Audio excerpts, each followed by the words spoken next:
Hello everyone, and welcome to my Bold and Beautiful Gossips 24 channel. I hope everyone is having a wonderful day. Before we begin, please hit the subscribe button and give this video a thumbs up. No one expected the house to feel so quiet. The Forrester mansion had always been filled with voices, arguments echoing from the living room, laughter spilling from the kitchen, heels clicking down the marble hallway as if the walls themselves were alive.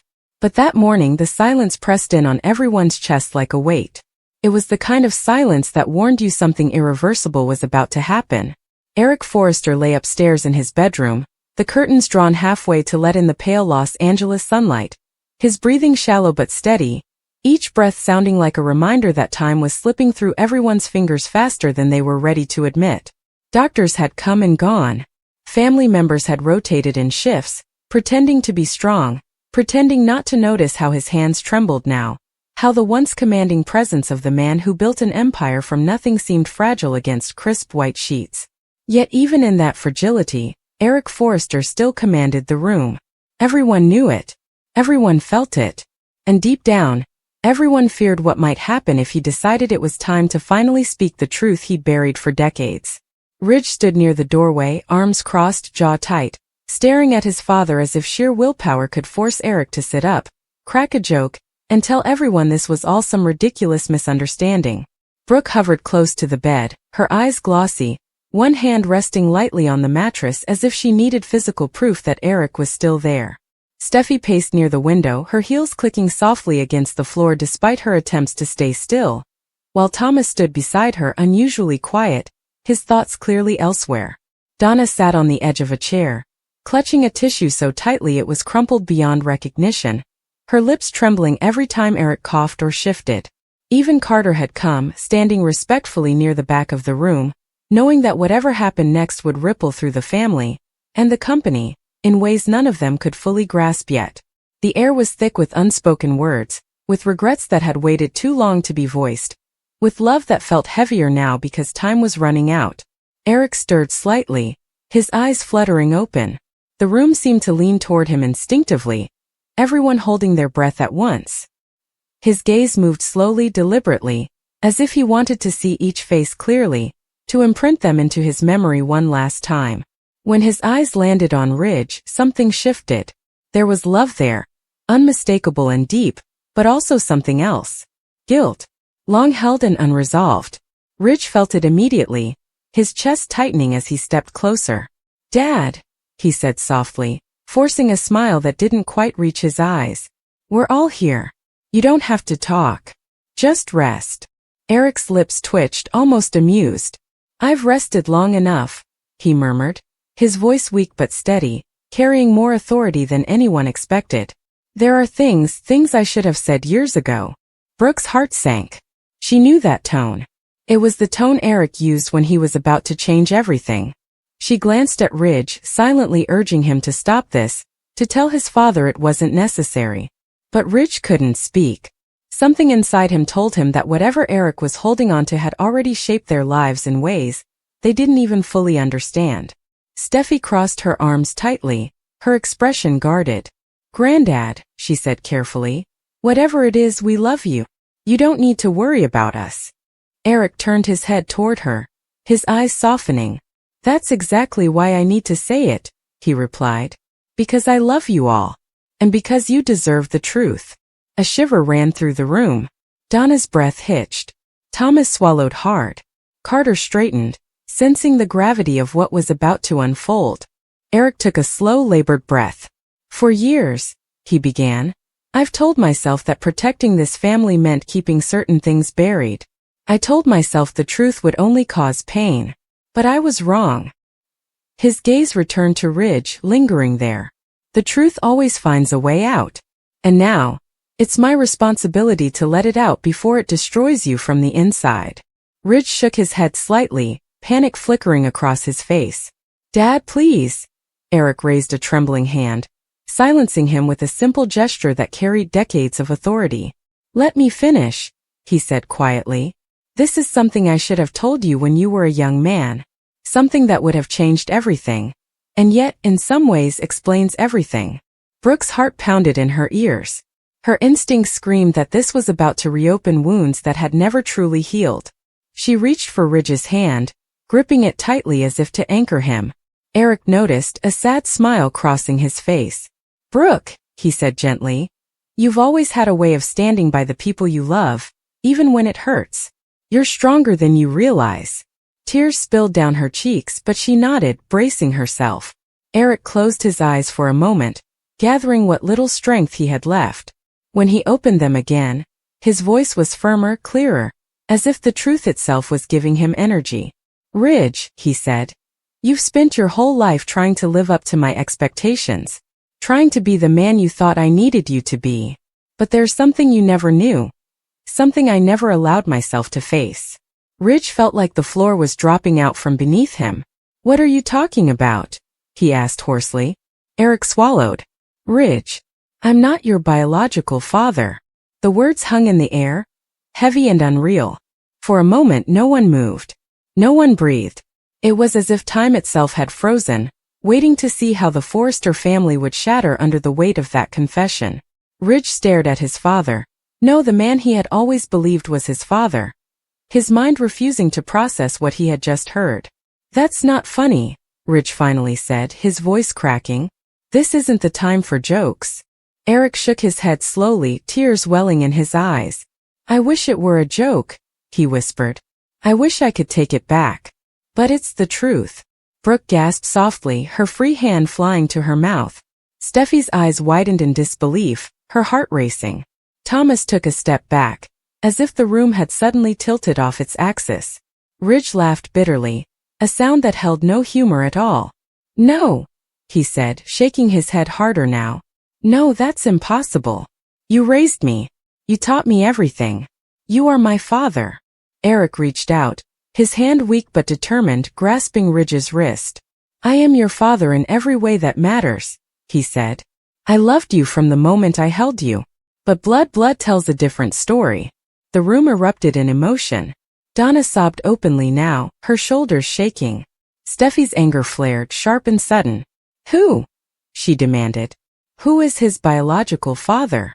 Eric closed his eyes again, as if the name itself was painful to say. "It was an affair," he admitted. "One that Stephanie never knew about. One that nearly destroyed me with guilt every single day." Ridge's heart pounded so hard he thought he might collapse. "With who?" he demanded, his voice rising. Eric opened his eyes and looked directly at Ridge. "Massimo Marone," he said softly. The name hit like an explosion. Ridge staggered back, Brooke tightening her grip to keep him upright. Steffi felt like the air had been knocked out of her lungs. Thomas stared at Eric, stunned, memories and half-remembered tensions suddenly rearranging themselves in his mind. "Massimo," Ridge repeated, his voice hollow. "You're telling me my entire life, my rivalry with him? All of it?" Eric nodded, tears streaming freely now. "He knew," Eric said. "He knew the truth. And he hated me for it. He wanted to claim you, to take you away. I couldn't let that happen. I told myself I was protecting you. Protecting this family." Ridge's anger erupted, raw and uncontrollable. "You lied to me," he shouted. "You let me build my life on a lie." Eric flinched, but he didn't look away. "I know," he said. "And I will carry that guilt with me for the rest of my life. But please understand, I did it out of love. Fearful, selfish love, but love nonetheless." Brooke's tears fell freely as she watched Ridge unravel. She could see the pieces of his identity cracking, the man who had always defined himself as Eric Forrester's son suddenly questioning everything. Steffi stepped forward, her voice trembling with emotion. "Granddad, how could you keep this from him? From all of us?" Eric looked at her with heartbreak etched into every line of his face. "Because once you speak the truth," he said, "you can never put it back. And I was afraid of losing you all." The room fell into a heavy, painful silence. Ridge sank into a chair, his head in his hands. Memories flooded his mind, childhood moments, arguments, triumphs, failures, all now colored by this devastating revelation. "Who am I?" he whispered. "If I'm not really a Forrester?" Eric struggled to sit up, summoning the last of his strength. "You are a Forrester," he said firmly. "Not because of blood, but because of the choices you've made. the love you've given, the legacy you've built. No truth can take that away from you. Ridge looked up, his eyes red and broken. Why tell me now? He asked. Why destroy me now? Eric's voice softened, filled with sorrow and urgency. Because I'm running out of time, he said. And because secrets don't die with us. They rot. They poison the people we leave behind. He took a shaky breath. I couldn't let you find out after I was gone. You deserved to hear it from me. Eric's breathing grew more labored, each breath clearly costing him effort. Brooke leaned closer, her voice gentle. Eric, you don't have to say anything else. He smiled faintly at her. There's one more thing, he said. My last words, the ones I need you all to remember. The room leaned in again, hearts pounding. I loved you all imperfectly, Eric said. I made mistakes that shaped generations. But everything I did believing I was protecting this family. If my legacy is flawed, then let it also be honest. His eyes found Ridge one last time. Forgive me. Not because I deserve it, but because you deserve peace. Tears streamed down Ridge's face as he stood, moving to his father's side. He took Eric's hand, gripping it tightly. I don't know how to forgive this, Ridge admitted. But I don't want you to leave this world thinking I don't love you. Eric smiled, relief washing over his features. That's all I needed to hear, he whispered. As Eric's eyes slowly closed, the weight of his confession settled over the room like a storm cloud that would never fully disappear. His last words echoed in everyone's mind, reshaping the Forrester family forever. When the monitor finally went still, no one spoke. They didn't need to. Eric Forrester had changed everything with the truth. And now the family he loved would have to learn how to live with it. The silence that followed Eric Forrester's final breath was not peaceful. It was jagged, suffocating, and heavy with everything that had been left unresolved. No one moved at first. No one seemed capable of accepting that the man who had anchored their world for decades was truly gone. Ridge still held Eric's hand, staring at it as if warmth might return if he waited long enough. His fingers trembled, not just from grief, but from the earthquake of identity that had shattered beneath his feet. This wasn't just the loss of a father. It was the loss of certainty, the loss of history as he thought he knew it, the loss of the man he believed himself to be. Brooke was the first to react, though even her movements were hesitant, almost fragile. She gently placed her hand over Ridge's, silently acknowledging both his grief and his shock. Her heart broke for him in a way that felt deeper than anything she'd ever known. She had loved Eric in her own complicated way, respected him, fought with him, forgiven him, and now she had witnessed his final act. An act that tore open wounds that would take years, maybe lifetimes, to heal. She glanced around the room, taking in the faces of everyone Eric had left behind, and she realized with sudden clarity that his confession wasn't the end of the story. It was the beginning of a reckoning. Steffi stood frozen, her arms wrapped tightly around herself, her mind racing. Everything she thought she understood about her family suddenly felt unstable. Eric had always been the immovable pillar, the man whose word was law, whose presence defined what it meant to be a Forrester. And now that pillar was gone, leaving behind a truth so devastating it threatened to crack the foundation of everything she'd been taught to believe. She looked at her father, her strong, stubborn, larger-than-life father, and for the first time she saw him as lost. Truly lost. Terrified her. Thomas, on the other hand, felt anger bubbling beneath the shock. Not loud, explosive anger, but the slow-burning kind that settled deep in his chest. He thought of all the times Ridge had struggled with his place in the family, all the moments when Eric's expectations had loomed over them like a shadow. How many decisions had been shaped by a lie? How many arguments, rivalries, and power struggles traced back to a truth that had been deliberately hidden? Thomas clenched his jaw, his thoughts spiraling. This wasn't just about Ridge. This was about all of them. Donna quietly stood, wiping her tears, her heart breaking in a different way. She had loved Eric purely, deeply, without conditions. And now she was left to grapple with the knowledge that the man she loved had carried a secret so heavy it followed him to his grave. She didn't doubt his love for his family, not for a second, but she couldn't deny the damage his silence had caused. Love, she realized, wasn't always enough to protect people from pain.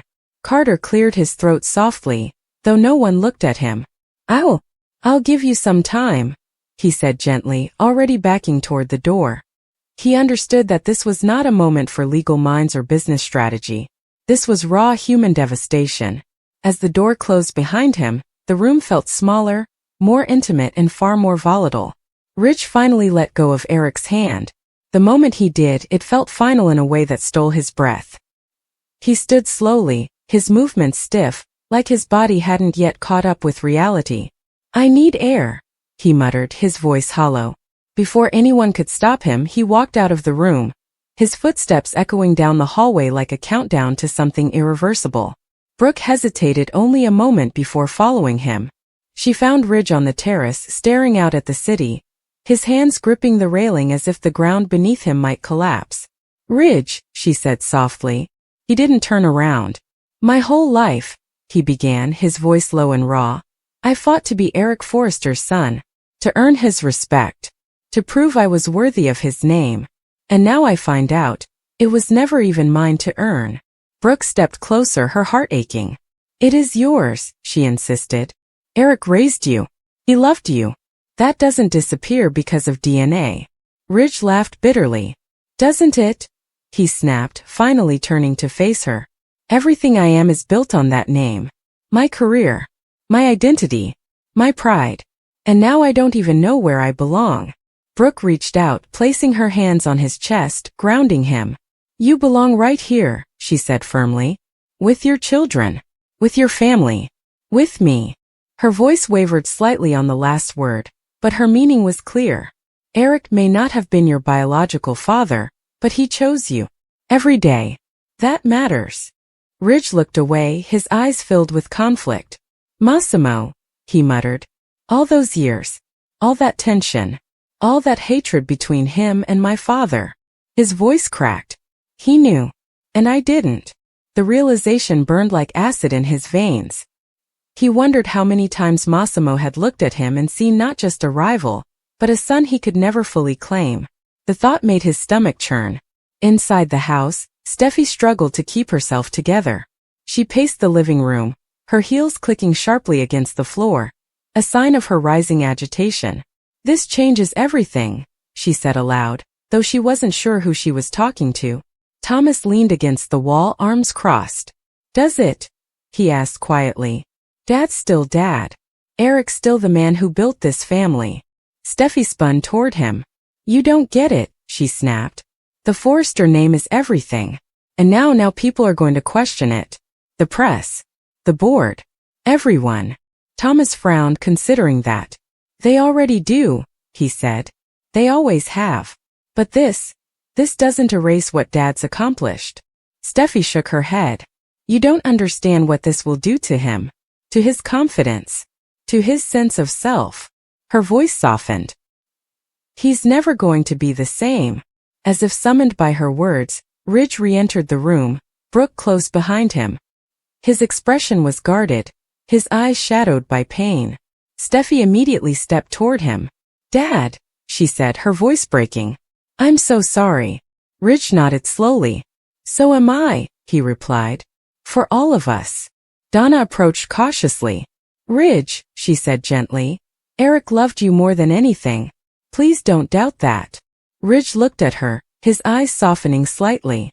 "I don't doubt his love," he said. "I doubt his choices." His words hung heavy in the air.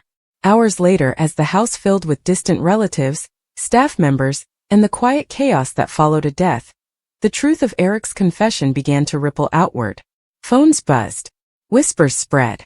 It didn't take long before the secret that had been buried for decades threatened to become public knowledge. And with it came fear of scandal, fear of fallout, fear of what this revelation would mean for Forrester Creations. The next morning, the boardroom at Forrester Creations felt colder than usual. Ridge sat at the head of the table, his posture rigid, his expression unreadable. Steffi sat beside him, flipping through documents she wasn't really reading. Carter sat across from them, his face serious. "We need to talk about damage control," he said carefully. "If this gets out." "When this gets out," Steffi corrected sharply. Carter nodded. "When it gets out, people will question leadership, legacy, ownership." Ridge closed his eyes briefly, then opened them again. Let them, he said quietly. Steffi stared at him in disbelief. What? Rich met her gaze. I'm not going to hide anymore, he said. My father, Eric, spent his life hiding this truth. I'm not going to do the same. Steffi's frustration flared. This company, this family, can't afford that kind of chaos. Ridge's voice hardened. We can't afford to keep living lies. His words echoed Eric's final sentiment, and for a moment, the room felt haunted by his presence. Later that day, Ridge found himself alone in Eric's office. The familiar scent of leather and cologne hit him like a memory he wasn't ready to face. He ran his fingers along the desk, the shelves, the framed photos lining the walls. His eyes landed on one picture in particular, Eric holding him as a baby, smiling proudly. Ridge felt his throat tighten. You didn't have to do this to me, he whispered. But you did. Tears finally fell, unchecked and silent. He cried for the man he lost, for the truth he gained, for the life that would never feel quite the same again. Meanwhile, Brooke sat alone at home, replaying everything in her mind. She thought about Eric's final words, about forgiveness, about peace. She wondered if Ridge would ever truly find either. And she wondered what role she would play in the aftermath of this revelation. Loving Ridge had never been simple, but now it felt heavier than ever. The funeral came and went in a blur of black suits, whispered condolences, and carefully worded eulogies. Ridge stood at the podium, his hands shaking slightly as he spoke about Eric's legacy. He talked about love, about mistakes, about the courage it takes to tell the truth. He did not mention Massimo. He did not mention biology, but those who knew him could hear the undercurrent of pain beneath every word. Afterward, as the mourners dispersed, Ridge remained by Eric's grave, staring down at the name etched into stone. Goodbye, Dad, he said softly. I hope you found peace. Whether he was talking to Eric or to the part of himself that had just died, he wasn't sure. As the sun dipped below the horizon, casting long shadows over the cemetery, one thing was painfully clear. Eric Forrester's final confession had not ended with his death. It had ignited a storm, one that would test loyalties, redefine identities, and force the Forrester family to confront the truth about who they were, where they came from, and what really mattered when all the secrets were finally laid bare. And this time there would be no going back.